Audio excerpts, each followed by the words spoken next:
If I have to read really loud because my family's in the back, can you hear me? Well, or louder? A bit louder.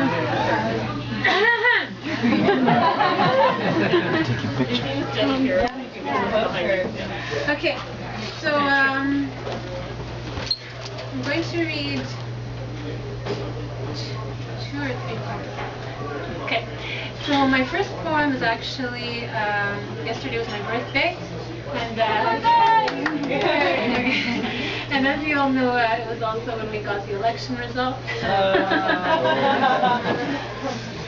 Okay. The night I turned 30.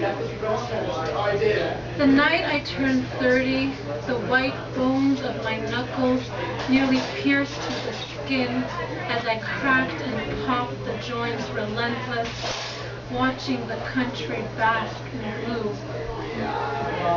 My boyfriend offered a cake, a candle, a song. He said, "Look, so much of it is orange." The night I turned 30, I spotted a mouse on my boyfriend's kitchen counter, scampering through empty plastic containers, a starving, panicked thief. My boyfriend, instead of shuddering, said, "How fitting," and offered a card. On the outside, a mouse wearing a helmet faces a trap. On the inside, it says older but wiser.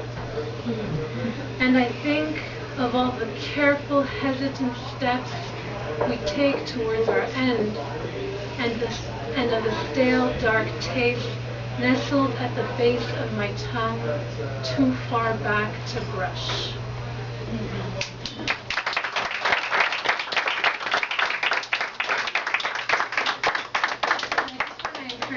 I'm very glad everyone's here tonight, and just want to encourage all your creative endeavors, and don't let any government and any voices, whether they're inside yourself or outside yourself, tell you that any time or money or effort you invest in arts or culture or anything else creative is not worthwhile.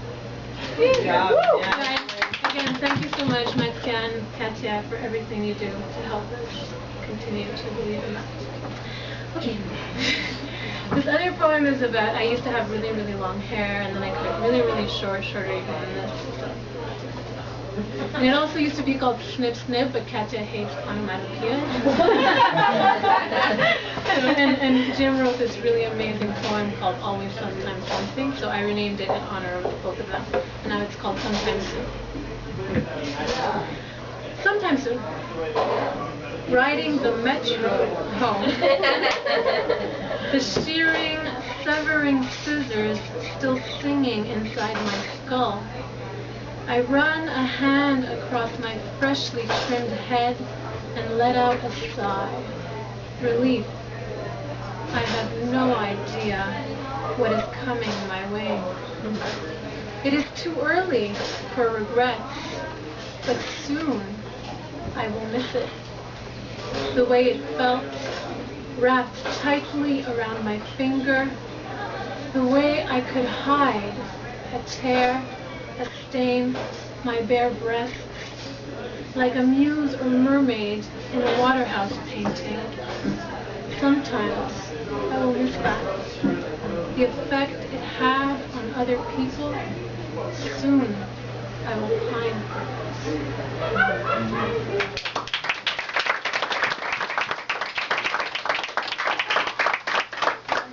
This one is called language. Language. Every other day, you surprise me with a word I've never heard, wrapped in ordinary conversation. "How was your day, love?" I might say. "Can't stand my boss," you reply. "Such a curmudgeon." I pause, hesitate, stutter slightly, a plea for explanation, and you, magnanimous, elucidate naturally, as if this gift had been no effort at all, or my modesty to be expected. "Curmudgeon," you say, "you know, a crusty mean old man. I see, I reply, sounding enlightened, but feeling suspicious. And when you're not paying attention or when you leave me, I look for definition in my pocket Oxford, and you're always right, as if one could trust you, as if the use of the right words could mean statements true. Thank you.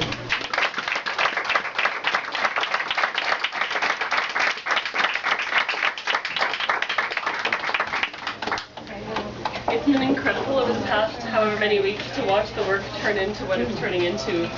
And I imagine for those of you who support those of us who write poetry, it must also be quite amazing to see Alexia and Carmen and Anne and Nina and Sarah and Mahak and Louis and Jim evolve in this way. And so I'd like to give a big hand to the boyfriends and wives and kids and friends and neighbors and brothers and everyone who's here tonight and who supports us in our endeavors, cultural and otherwise, every day.